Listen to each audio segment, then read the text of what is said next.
తాకట్టులో ఉన్న బంగారాన్ని విడిపించి ఆ రోజు ఆన్లైన్ రేటుకే మేము కొంటాం. Sharma gold company. నమస్తే, వెల్కమ్ టు సుమన్ టీవీ. నేను మీ యాంకర్ ఉషా. జూలై మాసానికి సంబంధించి ప్రతి ఒక్కరు కూడా 12 రాశుల వారికి అసలు ఏ విధంగా ఉండబోతుంది, మా రాశి వారు ఏ జాగ్రత్తలు తీసుకోవాల్సిన అవసరం ఉంది, ఎటువంటి పరిహారాలని పాటించాలని అడుగుతున్నారు. సో వాళ్ళందరి కోసం 12 రాశులు ఏ విధంగా ఉండబోతున్నాయి, ఏ జాగ్రత్తలు వహించాలో సురేష్ గారిని తెలుసుకుందాం. నమస్తే సురేష్ గారు. నమస్కారం అండి ఉషా గారు. జూలై మాసంతో మనం చూసుకుంటే మీన రాశి వారికి అసలు ఏ విధంగా ఉండబోతుంది అంటారు? ప్రత్యేకించి ఏ విషయాలు జాగ్రత్తలు వహించాలి? సో మనము మీనరాశి గురించి చెప్పుకుందామండి. మహర్షులు మనకి ఇచ్చిన ఈ జ్ఞానం ఎందుకు ఇచ్చారంటేనండి, ఎఫర్ట్లెస్ జర్నీ, జీవితం అనేది కష్టపడకుండా సుఖంగా తర్వాత బ్లిస్ఫుల్గా సంతోషంగా గడపాలనే ఉద్దేశంతో మన చుట్టూ ఎలాంటి నెగిటివ్ ఫోర్స్లు ఉంటాయి అనేది మనకు ఒక ఇండికేషన్ ఈ జ్యోతిష్ శాస్త్రం ఇస్తుందండి. ఈ శాస్త్రం ఆధారంగా కనుక మనకి జీవితంలో ఎంతో మెచ్యూరిటీ, ఎంతో ఉన్నతి, ఎంతో పరిణితి చెందే అవకాశం మనకు మనుషులకు ఇచ్చారు జ్ఞానం ఉండేది. సో ఈ జ్ఞానాన్ని మనం బేస్ చేసుకొని జూలై మంత్ 2024 రాశి ఫలాలు కనుక చూసుకుంటే మీనరాశి వారికి ఎలా ఉందో తెలుసుకుందాం. మీనరాశి వారికి వచ్చేటప్పటికి ఫస్ట్ 2 వీక్స్ వచ్చేటప్పటికి చాలా బాగుందని మనం చెప్పుకోవాలన్నమాట. తర్వాత వచ్చేటప్పటికి కొంచెం యావరేజ్గా ఉందని మనం చెప్పుకోవాలన్నమాట. ఇప్పుడు డేట్ ప్రకారం మనం చూద్దాం. అయితే వెళ్ళే ముందు డీటెయిల్స్కి నక్షత్రం ప్రకారంగా మనం చూసుకుంటే పూర్వభాద్ర 4వ పాదం, తర్వాత ఉత్తరాభాద్ర 1, 2, 3, 4 పాదాలు, రేవతి 1, 2, 3, 4 పాదాలు అంతా మీనరాశికి సంబంధించిన వాళ్ళు అవుతారండి. అదేవిధంగా మనకి పేరు బలంగా చూసుకుంటే ది, దు, షం, జు, దా, దే, దో, చా, చి ఈ అక్షరాలు లేదంటే ఈ సౌండ్తో ఉన్న అక్షరాలు కానీ మోరార్ల సౌండ్తో ఉన్న అక్షరాల వల్ల పేరు బలం పేరు కనుక స్టార్ట్ అవుతుంటే వాళ్ళు కూడా మీనరాశిని మనం చెప్పుకోవాలి.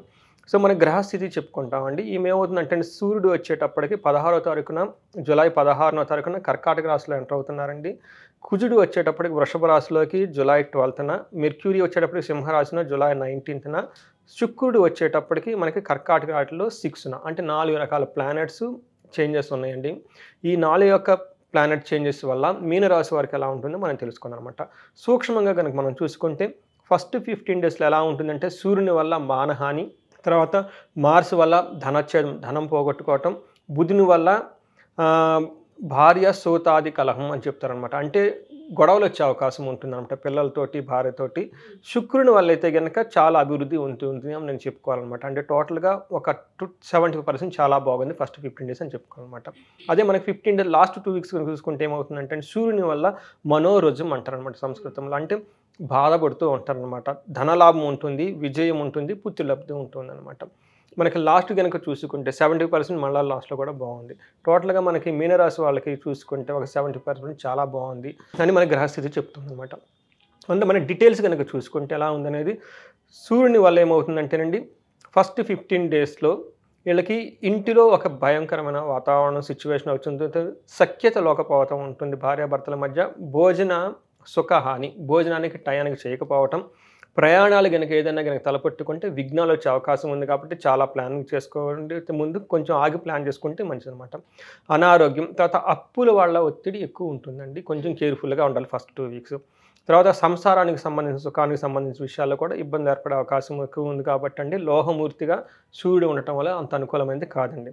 ఆ తర్వాత 5th తర్వాత 16 తర్వాత మూర్తిపోతుంది కాబట్టి కొంచెం ఇంప్రూవ్మెంట్ అయ్యే అవకాశం ఎక్కువ ఉందంటే అంతకుముందు కాకుండా కొంచెం బెటర్గా అయ్యే సిచ్యువేషన్. ఏ విధంగా బెటర్గా ఉంటుందంటేనండి స్నేహితుల వల్ల వాళ్ళ ఇబ్బంది అవుతుంది, ధనం ఖర్చు అవుతుంది, బుద్ధి బలం కోల్పోతారు, అశాంతిగా ఉంటుంది, సంతానానికి ఏదైనా ప్రాబ్లం వచ్చే అవకాశం ఎక్కువగా ఉంది, అనారోగ్యంగా ఉంటారు చెప్తారు. అవి మోడరేట్గా ఎఫెక్ట్ అవుతాయి, అంత మరీ సీరియస్గా అయితే ఎఫెక్ట్ అవ్వనమాట.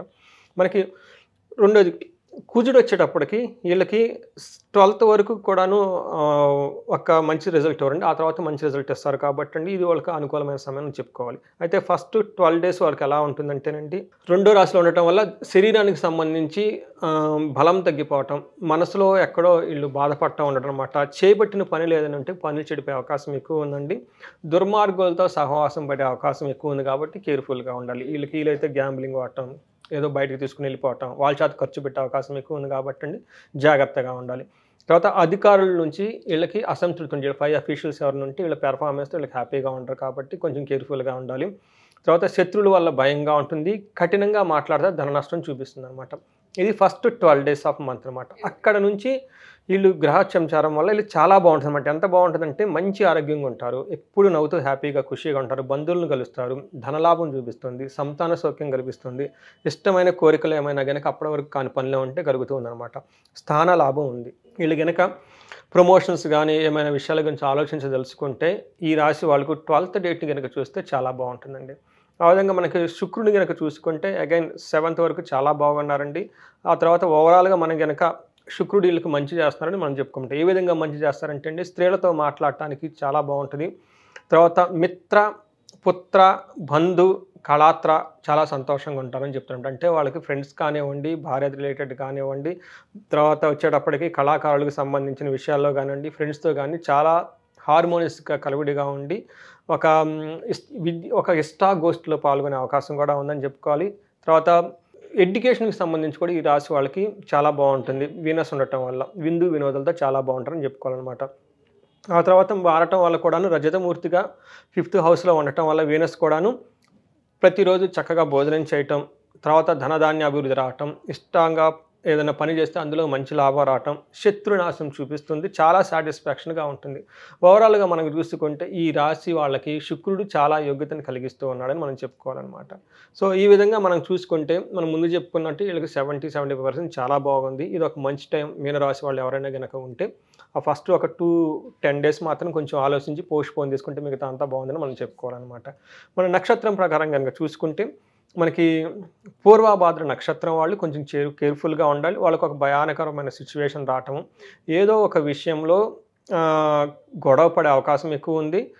గొడవ పడిన తర్వాత వీళ్ళు లైట్గా ఎక్కడో లాక్ అయిపోతారు. బంధనం అంటారండి. బంధనం అంటే బంధించబట్టం కాదు, అంటే ఏం చేయాలి అనే ఆలోచన లేకుండా ఒక సందిగ్ధమైన టైం అవకాశం ఈ టైం సూచిస్తుంది వాళ్ళకి. కానీ చివరికి ధన ప్రాప్తి విజయం వస్తుంది. అంటే ఇంత కష్టపడితే లాస్ట్లో వస్తుంది అనమాట. అదేవిధంగా ఉత్తరాభాద్ర నక్షత్రం వాళ్ళకి కనుక చూసుకుంటే వీళ్ళకి కొంచెం చాలా బాగుంది. వీళ్ళకి భయపడే అవకాశాలు కల్పిస్తూ ఉందండి. బంధించబడతారు, కలహము ఉంది, కానీ లాస్ట్కి విజయం వస్తుంది అనమాట. అదే కనుక రేవతి నక్షత్రం వాళ్ళకి చూసుకుంటే వీళ్ళకి కూడాను భయపడే సిచ్యువేషన్స్ వచ్చే అవకాశం ఎక్కువ ఉంది. ఏదో ఒక విషయంలో పురోగతి లేక కొంచెం అనిశ్చితమైన సిచ్యువేషన్ వచ్చేసి ఒక బంధనంలాగా తయారయ్యే అవకాశం ఎక్కువ ఉంది. గొడవలు కూడా పడతాయి, కానీ అనుకున్న పని లాస్ట్కి మాత్రం సాధించుకోగలుగుతారు.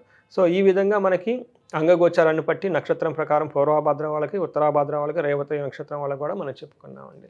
ఇది మనకి ఈ టైం ఫ్రేమ్ పౌండ్లో మనకి వాళ్ళకి జ్యోతిష శాస్త్రాన్ని అనుసరించి ప్రిడిక్షన్ చెప్పడం జరిగింది. Sure sir, thank you. So ఎవరైనా సరే మాస ఫలాలు చూసిన తర్వాత పర్సనల్గా మేము జాతకం చూయించుకోవాలనుకుంటున్నాం, మాకు ఈ సందర్భంలో కలిసి రావట్లేదు, ఒకసారి పరిహారాలు చేయించుకోవాలనుకుంటున్నామని అడుగుతూ ఉంటుంటారు, మనం అపాయింట్మెంట్ తీసుకునే అవకాశం ఉంటుంది? సో ఉషా గారు 2 మిషన్లు అండి, 2 కాదు 3 మిషన్లు అండి. ఫస్ట్ ఈ మన పూర్వీకుల ప్రకారం ఏంటంటే ప్రతి ఇంట్లో ఒక జ్యోతిషం తెలిసిన వాళ్ళు ఉండాలండి. అసలు ఆ ఫ్యామిలీలో ఉండే వాతావరణం డిఫరెంట్ అండి. వాళ్ళలో ఎంతో మెచ్యూరిటీ ఉంటుంది, ఒక పరిణితి ఉంటుంది, చాలా హ్యాపీగా ఉంటారండి. వాళ్ళ ఇంట్లో మ్యారేజెస్ కానీ అన్నీ చాలా బాగుంటాయండి. అంటే అప్స్ అండ్ డౌన్స్ ఉంటాయి, బట్ ఒక ఉన్నతంగా ఉంటుంది. అందుకని ప్రతి ఇంట్లో జ్యోతిషం తెలిసిన వాళ్ళు ఉండాలి. కాబట్టి ఒక చిన్న జ్యోతిషానికి సంబంధించిన కోర్స్ మన యాన్ సిస్టమ్ మన పురాతన గ్రంథాల నుంచి తీసుకుంటే ఒకటి డిజైన్ చేయడం జరిగిందండి. ఇష్టమైన వాళ్ళు ఆ కోర్సుని చేసుకుంటే చాలా బాగుంటుంది ఒకటండి.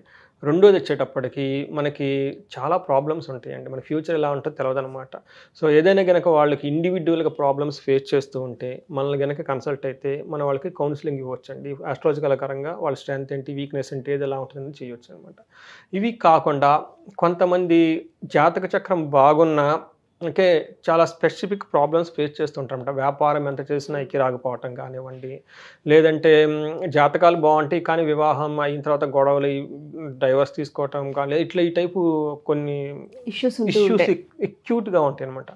ఇలాంటి వాళ్ళు కూడా ఎవరైనా కనుక మనకు కన్సల్ట్ అయితే మనం వాళ్ళకి హెల్ప్ చేయొచ్చండి ఉషా గారు. షూర్ సార్, తప్పకుండా. అండ్ కనకదార కూడా ఈ మంత్ ఏమన్నా మనం చేసే అవకాశం ఉంటుంది? మనం ఎప్పుడు అనుకుంటున్నాం కదండి, ఇండియాలో పుట్టిన వాళ్ళు ఎవరు ధనానికి లోటు ఉండకూడదండి, అన్నానికి, ధనానికి, భోగానికి లోటు ఉండకూడదండి. మనం అందుకనే పుట్టిన వెంటనే ఫస్ట్ ఆయుష్, నెక్స్ట్ ఆరోగ్యం, నెక్స్ట్ ఏం చేస్తాం, భోగం అనుభవించాలి కదండి. అప్పులు పెట్టుకొని డబ్బులు లేకుండా ఇలా ఈ సిచ్యువేషన్ ఉండకూడదండి. కానీ మహర్షులు మనకి ఎంతో జ్ఞానాన్ని ఆల్రెడీ ఇచ్చేసారండి, హోమాల రూపంలో, యజ్ఞాల రూపంలో, స్తోత్రాల రూపంలో.